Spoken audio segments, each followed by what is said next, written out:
시간 다 같이 박수 치시면서 우리 찬양할게요. 찬양하기 원합니다. 오랫동안 모른 죄 가운데 빠져 어렵기가 한량 없던 우리를 아무것도 없이 구원함을 얻어 하나님의 자녀 지금 내 안에 주의 그 사랑 한량 없도다. 장소할지어다 예수의 공로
그의 이름에 합당한 영광을 돌리며 거룩한 옷을 입고 여호와를 찬송하라.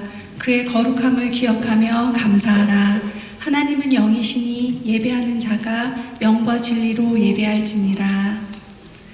사랑하는 성도 여러분, 하나님께서 기뻐하시는 예배는 상한 마음과 통회하는 심령이라고 말씀하셨습니다. 지금 성령께서 우리 마음속에 깨닫게 하시는 한 주간의 잘못들을 가지고 예수 그리스도의 십자가 앞에 진실한 마음으로 우리 입술을 열어 참여하는 기도를 드리겠습니다. 함께 기도하시겠습니다. 살아계신 하나님 아버지 감사합니다. 오늘 이 시간에 우리가 주 앞에 나와서 우리의 연약한 마음, 우리의 약한 마음, 우리의 죄악들을 우리 하나님 앞에 고백하며 나아가게 하시는 하나님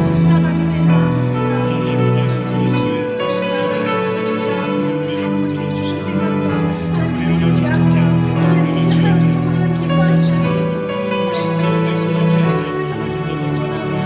하나님 십자가의 보혈로 깨끗하게 하여 주시고 굳건하게 하여 주시고 약한 것들을 함께 해주시고 하나님 찾아오셔서 하나님 정말 그 말씀하시는 하나님 주시고 하나님 깨끗이 십자가를 끊임없이 하나님을 향하시는 정말 하나님 실수하시는 우리가 이 시간 경험할 수 있기를 원합니다. 넘어지 않는 주님 앞에 하나님 나아갈 수 있기를 원합니다. 넘어지게 주님 함께 주시옵소서. 하나님 정말 주시옵소서. 하나님 주시옵소서. 우리의 심령 안에 있는 모든 죄악들을 가볍게 씻기시며 거룩하신 하나님의 임재 앞에서 하나님의 은혜를 들이마시는 회복되는 시간 되도록 축복하여 주시옵소서.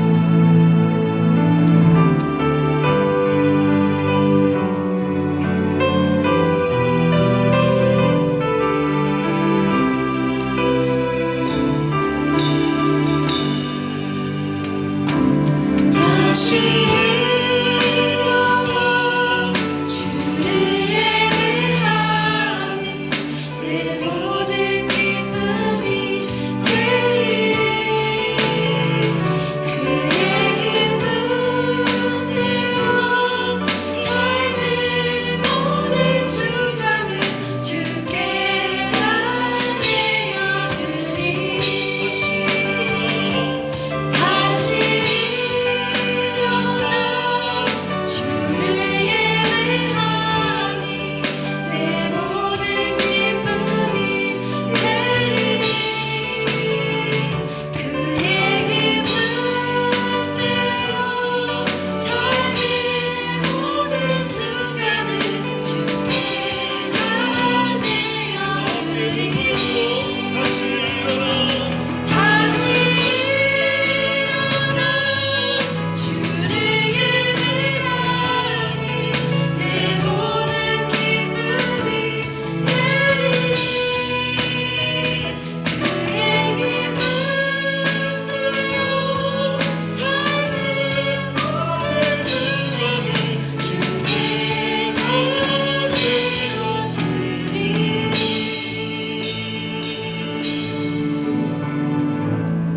사도신경으로 우리의 신앙을 고백하겠습니다.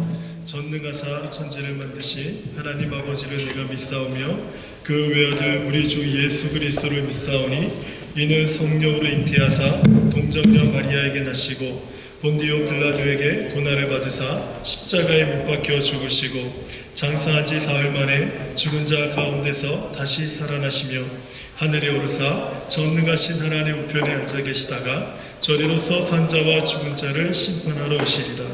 성령을 믿사오며 거룩한 공예와 성도가 서로 교통하는 것과 죄를 사하여 주시는 것과 몸이 다시 사는 것과 영원히 사는 것을 믿사옵나이다. 아멘. 네, 오늘 우리들에게 주시는 하나님의 말씀은 누가복음 7장 1절에서 10절까지 말씀입니다. 예수께서 모든 말씀을 백성에게 들려주시기를 마치신 후에 가버나움으로 들어가시니라. 어떤 백부장의 사랑하는 종이 병들어 죽게 되었더니 예수의 소문을 듣고 유대인의 장로 몇 사람을 예수께 보내어 오셔서 그 종을 구해 주시기를 청하지라. 이에 그들이 예수께 나와 간절히 구하여 이르되 이 일을 하시는 것이 이 사람에게는 합당하니이다. 그가 우리 민족을 사랑하고 또한 우리를 위하여 회당을 지었나이다 하니 예수께서 함께 가시세 이에 그 집이 멀지 아니하여 백부장이 벗들을 보내어 이르되 주여 수고하지 마옵소서. 내 집에 들어오심을 나는 감당하지 못하겠나이다. 그러므로 내가 주께 나아가기도 감당하지 못할 줄을 알았나이다. 말씀만 하사 내 아인을 낳게 하옵소서. 나도 남의 수하에 든 사람이요 내 아래에도 병사가 있으니 이더러 가라 하면 가고 저더러 오라 하면 오고 내 정도로 이것을 하라 하면 하나이다. 예수께서 들으시고 그를 놀랍게 여겨 돌이키사 따르는 무리에게 이르시되 내가 너희에게 이르노니 이스라엘 중에서도 이만한 믿음은 만나보지 못하였노라 하시더라. 보내었던 사람들이 집으로 돌아가 보매 족이 이미 나아 있더라. 아멘. 이것은 중요한 것인가? 우리는 오늘부터 이 질문에 대한 답을 찾기 위해서 이제 세 종류의 시선 또는 관점으로 이제 성경을 보는 시간을 한 4번에 걸쳐 가지려고 합니다. 제가 이 4번의 시간을 통해서 기대하는 것은 우리 삶에서 중요한 것을 발견할 수 있는 영적 시각이 개발되기 원하는 것입니다. 저는 앞으로 세 종류의 관점을 이제 한 가지 도형을 통해서 계속해서 살펴보려고 합니다. 이 도형을 보면요, 성경을 쓴 저자의 1차적 관점, 내가 본 것에 대한 관점에서 한번 보고요. 그 다음은 등장하는 인물의 관점에서 본문을 다시 보고, 그 다음에 세 번째로는 사람들이 이것을 중요하게 여기는 이유가 무엇인가에 대해서 살펴보고, 그 다음에 예수님의 시선으로 본문을 보면서 하나님께서 중요하게 여기는 것은 무엇인가를 발견하는 이런 과정들을 가지려고 합니다. 이런 과정들을 함께 가지면서 정말 그 중요한 것, 그것을 발견하는 영적인 시각이 우리 안에서 좀 개발되기를 원합니다. 오늘 본문의 스토리는요, 예수님께서 말씀 사역을 마치신 후에 가버나움으로 들어가면서 시작이 됩니다. 가버나움은 갈릴리 바다 북쪽 해안에 있는 한 동네였는데 세례 요한이 죽은 후에 예수님께서 주로 가버나움에서 지내셨습니다. 그러니까 가버나움은 예수님의 주 활동 무대라고도 볼 수 있습니다. 예수님의 3년여 동안의 공생의 활동을 하시면서 많은 시간 동안 가버나움에서 여러 많은 능력과 말씀과 기적을 행하셨습니다. 우리가 잘 알고 있는 베드로의 장모를 고치신 곳도 가버나움이고요. 왕의 신하를 치료해 준 것도 가버나움이고, 귀신 들린 자를 고쳐준 것도 가버나움이고, 중풍병자를 고치신 것도 가버나움입니다. 심지어 가버나움은 예수님께서 제자들을 부르신 장소이기도 합니다. 그럼에도 마태복음 11장 23절과 24절을 보면은 예수님은 가버나움 사람들을 안타깝게 여기시면서 탄식하셨습니다. 그래서 가버나움아, 네가 하늘에게까지 높아지겠느냐? 음부에게까지 낮아지리라. 내게 행한 모든 권능을 소돔에서 행하였더라면 그 성이 오늘까지 있었으리라. 그러니까 소돔과 고모라가 하나님의 진노로 그 죄악 중에 멸망하지 않았습니까?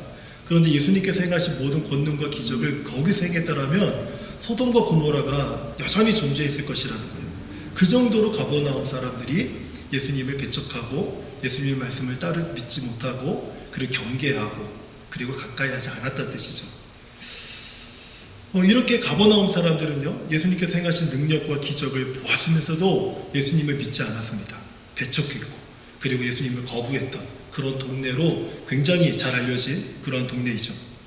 그런데 이런 가버나움에 로마의 한 백부장이 살고 있었습니다. 3절을 보면 이 백부장은요, 예수님의 소문을 듣고 자기가 잘 아는 유대 장로들에게 예수님께서 오셔서 자기 종을 고쳐달라고 부탁을 합니다. 오늘 본문은 이 부분이 상당히 흥미롭게 기록되고 있어요.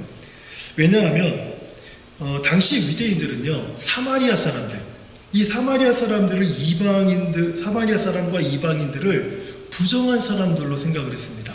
함께 하면 안 되는 사람들, 심지어 음식조차 함께 먹으면 안 됩니다. 그들과 손을 잡아서도 안 됩니다. 함께 걸어서도 안 돼요.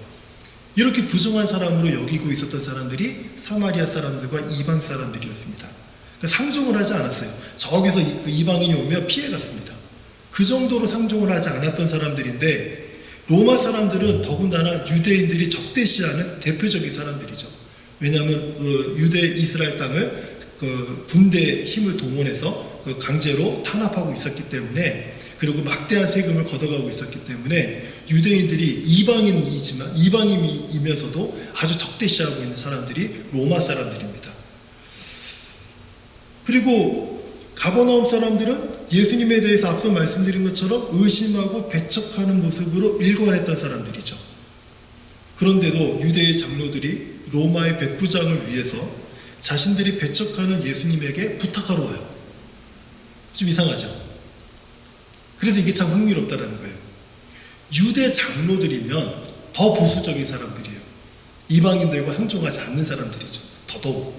그런데 더군다나 이스라엘 백성들이 적대시하고 있는 로마의 백부장의 부탁을 받아서 자신들이 배척하고 있는 예수님에게 찾아와서 부탁을 합니다. 이것은 유대 사회에서는요, 그 당시에 세상의 두 쪽이라도 절대 일어날 수 없는 일이에요. 지금 이 상황이 오늘 본문에서 일어나고 있는 거예요. 굉장히 흥미롭지 않습니까? 굉장히 흥미로운 사실이에요. 자기들이 적대시하고 상정도 하지 않는 로마 백부장을 위해서 자신들이 배척하고 따르지도 않는 예수를 찾아와서 그를 위해서 부탁한다. 위선이죠. 그게 위선이고 모순이죠. 사람들이 이런 위선적인 행동을 하고 모순적인 행동을 하는 이유가 있다면 한 가지밖에 없어요. 나에게 상당한 이익이 있을 때. 나에게 상당한 이익이 있으면 얼마든지 우리는 모순적인 행동을 할 수 있습니다. 위선적인 행동을 하게 되죠. 성경을 기록한 누가는요, 4절과 5절에서 유대인 장로들이 하는 말들을 기록해 놨습니다. 4절을 보면요, 이에 그들이 예수께 나와 간절히 구하여 이르되 이 일을 하시는 것이 이 이방 사람, 우리가 적대하고 있는 로마 사람에게는 합당합니다. 그가 우리 민족을 사랑하고 또한 우리를 위하여 회당을 지어 주었습니다. 이렇게 얘기를 하는 거예요. 누가가 이것을 보는 것은, 한번 눌러줘 보세요. 누가의 입장에서 이것은 잡담처럼 들립니다. 사람들이 예수님께 와서 아주 진지하게 얘기하는 것이 아니에요. 여기서 잡담이라고 하는 것은 어떤 진지함이 없는 쓸데없는 말들이에요. 누군가로부터 큰 호의를, 큰 이득을 받을 셈으로 아양을 떠는 그런 말을 잡담이라고 합니다. 그러니까 진지하게 얘기하는 것이 아니라 예수님께로 와가지고 주변에서 그 사람을 도와야죠. 그럼 도와줘야죠. 그 사람이 얼마나 착한 사람인데요. 아무리 이방인이어도 말이죠. 우리들에게 참 좋은 일을 했습니다. 그렇지? 맞지? 이런 식으로 자꾸 옆에서 이렇게 떠들고 있는 거예요. 그러니까 누가의 관점에서는 잡담처럼 들리는 거죠. 그런데 그들의 관점, 유대 장로들의 관점에서는 호의를 지닌 사람으로 보이는 거예요. 그들이 본 것은 무엇이냐면 자기들을 도울 수 있는 호의, 아주 중요한 것을, 귀중한 것을 베풀어 줄 수 있는 사람. 누가요? 로마의 백부장. 로마의 백부장은 누구예요? 그 당시 그 마을에서 유명하고 아주 특별한 사람입니다. 인기가 많은 사람이었고요, 영향력을 가진 사람이었죠. 자기들이 원하는 회당까지 지어줄 수 있는 사람, 그게 로마의 백부장이에요. 그러니까 유대 장로들은 예수님께 와서 우리가 이런 사람을 알고 있습니다. 그래서 자랑스럽게 떠들고 있는 거예요. 내가 이 사람을 압니다 라고 자랑하고 있는 거죠. 여러분들도 이런 자랑하신 적 없습니까? 대화 중에? 없으신가 봐요. 대화 중에 누가 뭔가를 아는 척 했는데 어떤 사람을 아는데 한 건너서 아는 거예요. 근데 나는 그 사람의 직접적으로 아는 사람. 그럴 때 어떻게 얘기하십니까? 나는 그 사람 내가 잘 아는데? 그러면서 굉장히 막 자랑하면서 떠들지 않습니까? 그렇지 않아요? 캘거리에서요, 제가 이해가 안 되신 것 같은데, 캘거리에서 한국의 국가대표 나동문인가? 누구죠? 그러니까 국가대표 부부가 여기에서 살았었어요.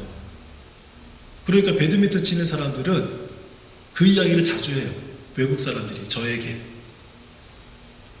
그래서 여기에 한국 사람, 그 국가대표 누가 와 있어서 했었다고, 자기는 그 치는 거 봤다고 저한테 자랑을 하는 거예요. 근데 그분이 누구냐면 제가 미시사가에서 개척했을 때 저희 교회 전도사님 여동생이에요. 저는 너무 잘 알죠. 그 집에도 가봤어요, 한국에서. 그래서 그 여동생이 그 국가대표 코치거든요. 근데 그 사람이 저한테 라켓까지 선물해 줬어요. 누가 더 잘 알아요? 제가 더 잘 알죠. 그러니까 그런 말이 나오면 저는 또 이것을 되게 자랑스럽게 얘기합니다. 이런 식인 거예요. 이런 식으로. 내가 그것을 알므로 인해서 나는 어떤 사람이 돼요? 나는 더 대단한 사람이 되는 거죠. 지금 장로들이 떠들고 있는 말은 바로 이것입니다. 우리가 그 사람을 알고 있다는 거예요. 우리가 그 사람을. 우리가 그만큼 내가 그 사람을 알고 있다는 뜻은 무엇입니까? 예수님에게 우리도 그만큼 중요한 사람입니다 라는 것을 이야기하고 싶은 거예요. 그래서 사람들이 보면은 중요하다라고 여기는 것은 종종 내가 아는 사람이 누구이냐에 따라서 우리는 그것이 중요하다라고 얘기를 하게 된다는 거예요. 그렇지 않습니까? 어떤 사람들은 국회의원 한 명만 알아도 굉장히 기세가 등등해. 자기가 국회의원이 아닌데 국회의원 한 명만 알아도 기세가 등등해요. 뭐 이렇게 어깨 힘주고 다니는 사람도 많아요. 내가 누구를 알고 있느냐에 따라서 거기에 따라서 나는 중요한 사람이 될 수 있다라고 생각을 하는 거죠. 하지만 예수님의 시선은 좀 달랐습니다. 백부장이 누구인지 어떤 일을 했는지 예수님은 전혀 관심이 없었어요. 사실은 예수님이 사람들이 보는 그 백부장에 대해서 예수님도 어떤 것도 빠뜨리지 않고 백부장을 잘 관찰하고 있었습니다. 유대 장로들이 한 이방인 한 명을 계속 칭찬하고 있는 것을 알고 있었고요. 이방인은 가버나움에 사는 유대인의 청을 따라서 이 이방인이 회당을 지어준 것도 알고 있었어요. 유대인의 대적이었던 이방인에게 이방인인 그 사람에게 참 유대인들이 친절했죠. 그리고 예수님은 로마의 군복과 무기 지휘 또 군인으로서의 미래에 대해서 그 백부장에 대해서 물어보거나 관심을 갖고 있지 않았어요. 예수님은 그 당시의 정치적 현안에 대해서 백부장과 논의하지도 않았어요. 사람들이 유대인을 도와 회당을 지어준 일에 대해서 야, 참 잘했다 이렇게 칭찬하거나 그것에 대한 언급도 전혀 하지 않았습니다. 하지만 백부장이 예수님에게 한 한마디, 그 한마디가 예수님을 가장 기쁘게 만들었어요. 그게 어떤 말입니까? 예수님이 그 사람들과 함께 이제 백부장의 집에 다다랐는데 백부장이 벗들을 보내서 이런 말을 하죠. 주님, 저희 집에 들어오는 수고를 하실 필요는 없습니다. 예수님께서 저희 집에 오시는 것을 제가 홍성에서 맞아들일 수가 없습니다. 그러니까 그냥 말씀만 하십시오. 그러면 제 종이 나을 것입니다. 이 말을 들은 거예요. 이 말을. 예수님이 보신 것은 무엇이에요? 백부장의 마음에 있는 믿음을 봤어요. 그 믿음을. 그 사람의 믿음을 보고 예수님은 최상급으로, 성경에서 예수님이 이렇게 칭찬하신 적이 없습니다. 가장 최상급으로 칭찬하셨어요. 화면을 통해서 한번 성경을 볼게요. 같이 한번 읽어볼까요? 예수께서 들으시고 그를 놀랍게 여겨 돌이키사 따르는 무리에게 이르시되 내가 너희에게 이르노니 이스라엘 중에서도 이만한 믿음은 만나보지 못하였노라 하시더라. 예수님께서 백부장의 말을 들으시고 놀라신 이유가 무엇입니까? 로마의 백부장의 문화에서는요, 믿음보다 중요한 다른 일들이 더 많았어요. 로마 사람으로서, 백부장으로서, 군인으로서 살아가는 이 사람에게는 믿음보다도 더 중요하게 여겨지는 것들이 많았단 말이에요. 그러니까 백부장에게는 사람이나 하나님을 믿는 그 믿음이 별로 중요하지 않았다는 뜻입니다. 군대 지휘관으로서 어떻게 전쟁에서 승리할 것인가, 어떻게 나의 병사들을 통제할 수 있을 것인가, 이런 것이 더 중요했지 신앙을 중시하는 믿음이 이 사람에게 중요한 일이 아니었다라는 거예요. 그럼에도 불구하고 예수님은 이 사람에게서 믿음을 보신 거예요. 믿음에 대한 이야기를 들으신 거예요. 전혀 믿음이 중요하지 않은 사람에게서, 이스라엘에게서도 찾아볼 수 없는 강력하고 견고한 그 믿음을 예수님은 보신 거예요. 깜짝 놀라신 거예요. 그래서 가장 최상급으로 그 사람을 칭찬하십니다. 하나님은 성경을 통해서 믿음이 있는 자들에게 주시는 아주 놀라운 축복들을 약속하신 적이 있어요. 성경 화면을 통해서 하나씩 한번 볼게요. 예레미야 17장 7절 8절인데요. 한번 읽어보시겠어요? 시작.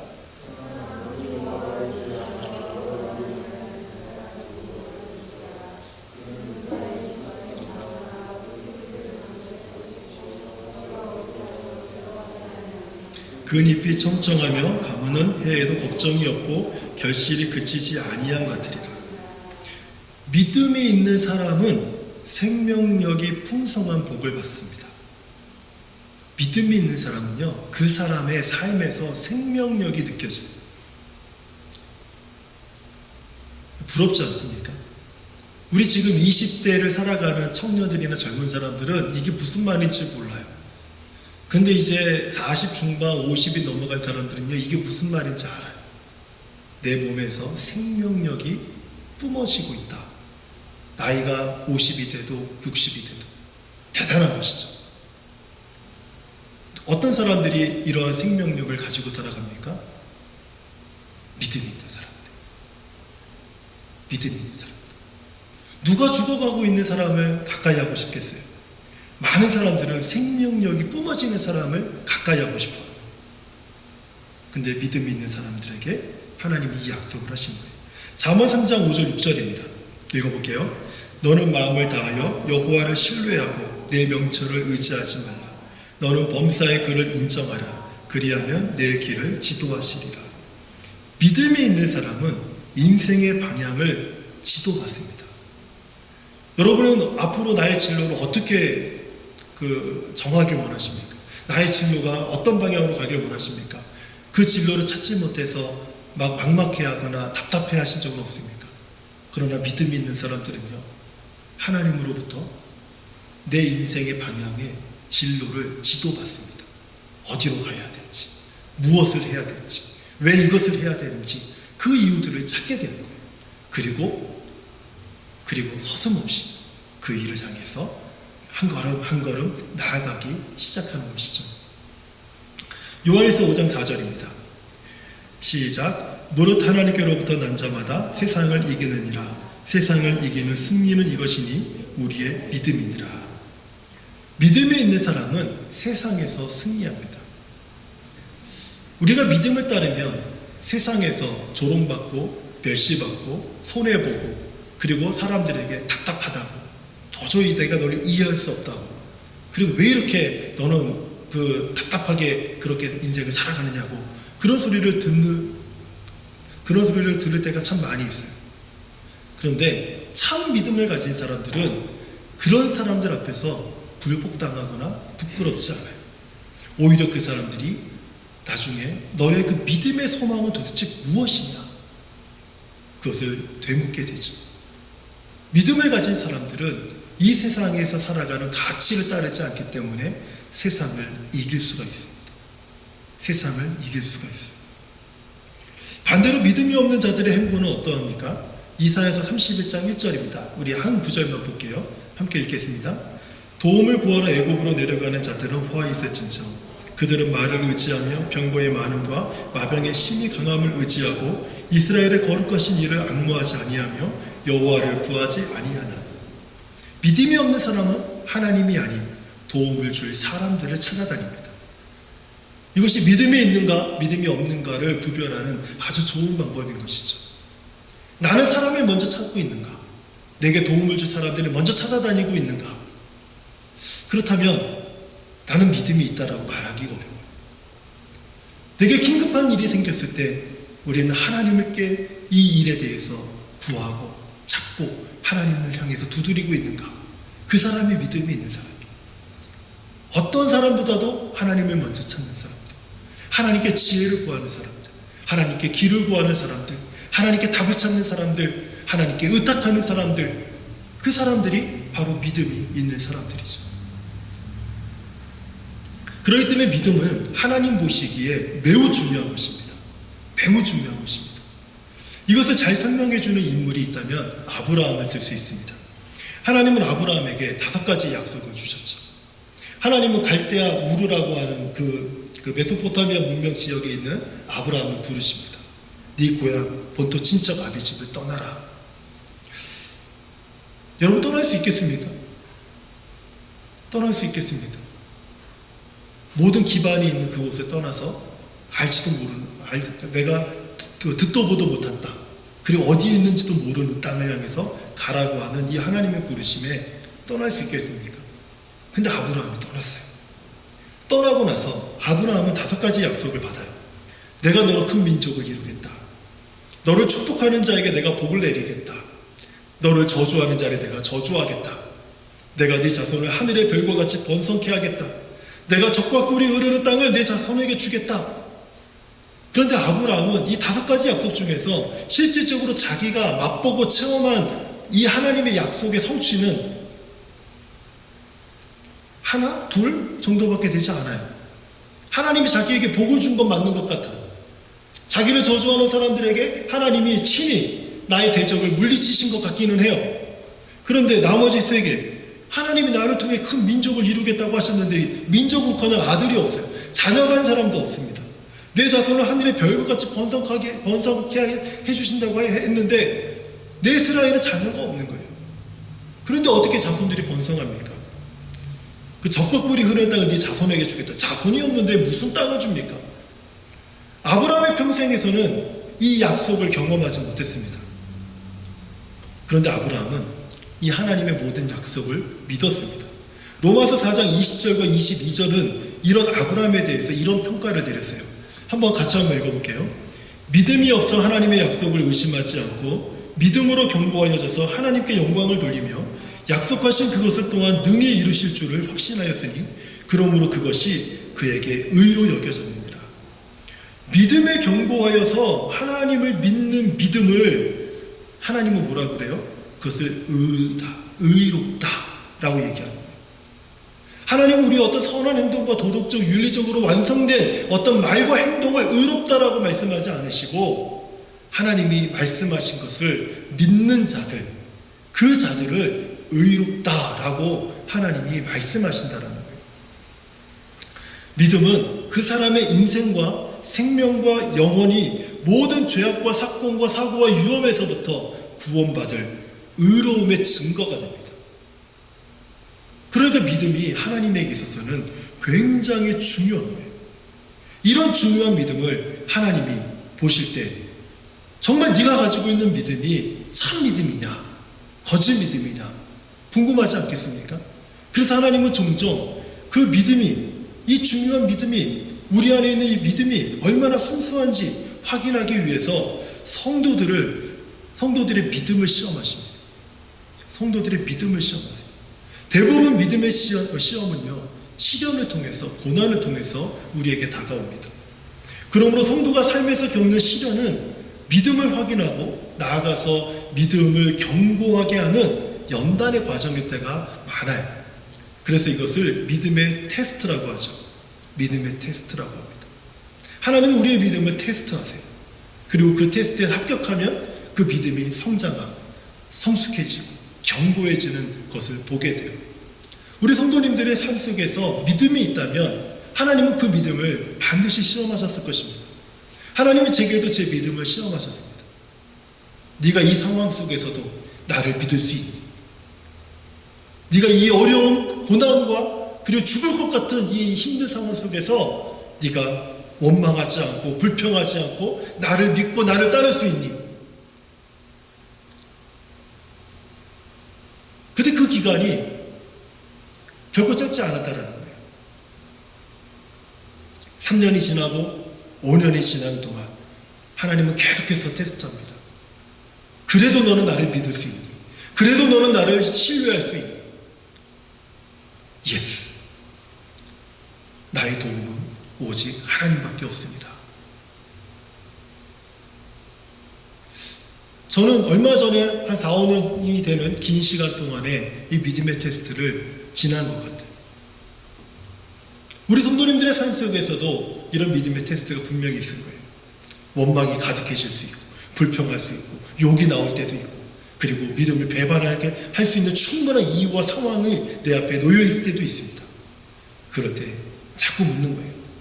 이 상황 속에서 너는 믿음을 지킬 수 있니? 이것을 믿음의 테스트라고 하죠. 하지만 사단이 주는 시험은 다릅니다. 사단은 우리의 능력이나 재능을 저울질하면서 조건을 제시해요. 좋은 예로 우리가 잘 알고 있는 예수님의 시험이 있죠. 마태복음 4장 8절을 보면 마귀가 예수님을 높은 산으로 데리고 갑니다. 그리고 거기에서 천하만국의 영광을 보여주죠. 그리고 이렇게 말해요. 네가 만일 내게 엎드려 경배하면 이 모든 천하만국의 영광을 내게 주겠다. 놀랍죠? 사단은 우리를 시험할 때 조건을 내세웁니다. 만일 네가 뭐뭐 한다면 이런 사단의 시험을 우리는 테스트라고 하지 않습니다. 이것은 템테이션이라고 해요. 유혹이라고 합니다.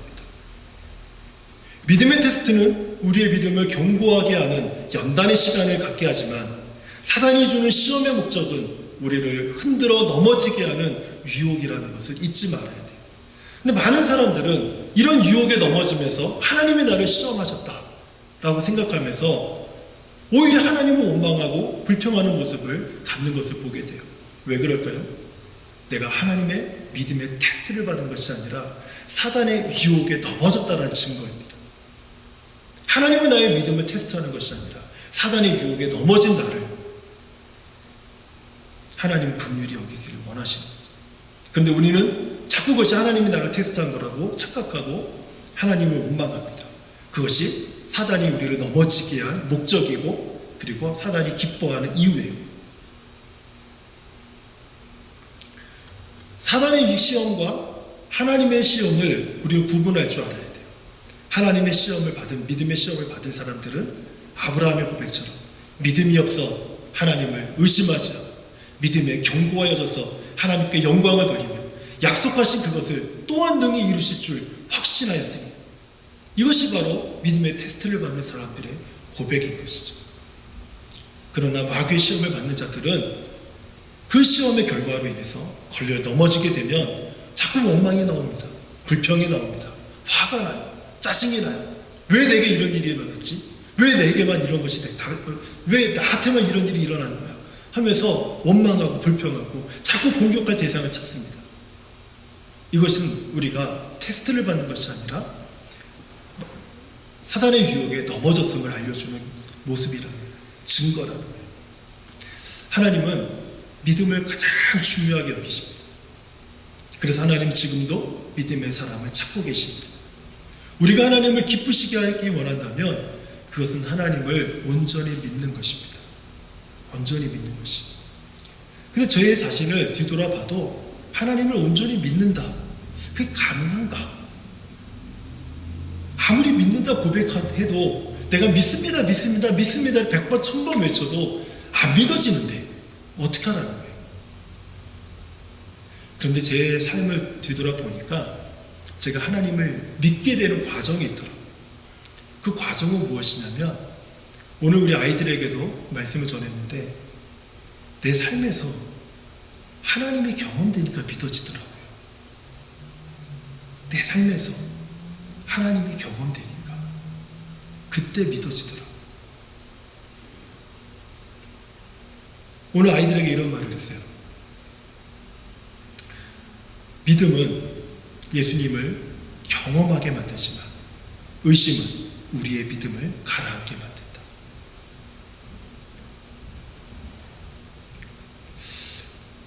왜 우리는 하나님을 온전히 믿지 못하는가?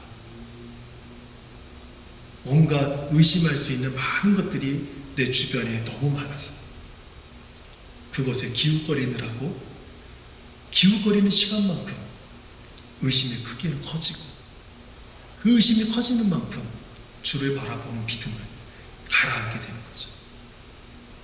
그러나 예수님께서 말씀하신 그 말씀을 믿고 한 걸음 한 걸음 따라가는 사람들은 믿음이 견고하여져서 의심하지 않고 하나님이 약속하신 그것을 확신하면서 경험하는 삶을 살아가게 된다는 거예요.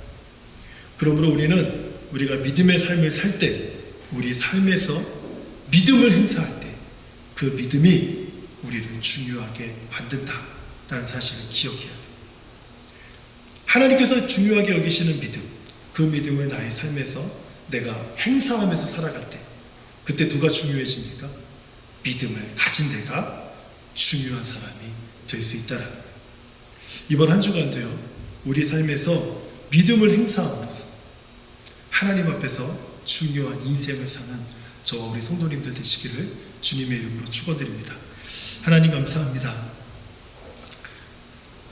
우리가 중요하게 여기는 것과 하나님이 중요하게 여기시는 것 사이에서 우리가 늘 방황하고 갈등하게 됩니다.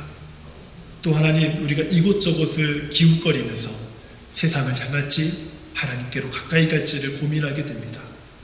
그러나 주님, 우리가 오늘부터 듣는 이 말씀들을 통해서 사람들이 중요하게 여기는 것과 하나님이 중요하게 보시는 것이 무엇인지를 구별하여서 정말 하나님께서 중요하게 여기시는 그것을 바라볼 수 있는 영적 시각이 우리 안에 열릴 수 있도록 도와주시옵소서.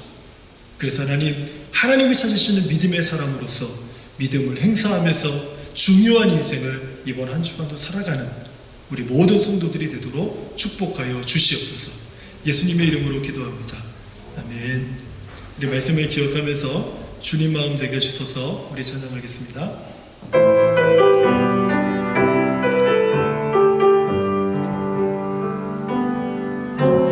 주님 마음 내게 주소서. 내 아버지 주님 마음 내게 주소서. 나를 향하신 주님의 뜻이 이루어지도록 주님 마음 내게 주소서. 주님 마음 내게 주옵소서. 주님 마음 내게 주소서. 내 아버지 주님 마음 내게 주소서.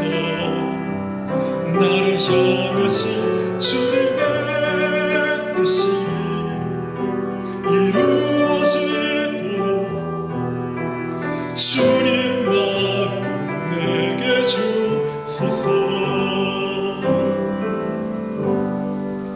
십자가에서 피 흘려 죽으신 예수 그리스도의 은혜와 우리 하나님 아버지의 만극하신 사랑과 성령님의 감화감동 위로와 교통하심이 어떠한 상황에서도 어떠한 순간에도 믿음으로 세상을 이기고 믿음으로 생명력을 가지고 믿음으로 하나님의 복을 누리며 하나님이 찾으시는 믿음의 사람이 되길 소망합니다. 다시마는 우리 사랑하는 모든 성도들의 머리 위에와 가족 위에와 하는 모든 직장과 사업 위에 우리 자녀들의 머리 위에 에베네셀 교회 가운데 이제로부터 영원토록 함께 계실지어다.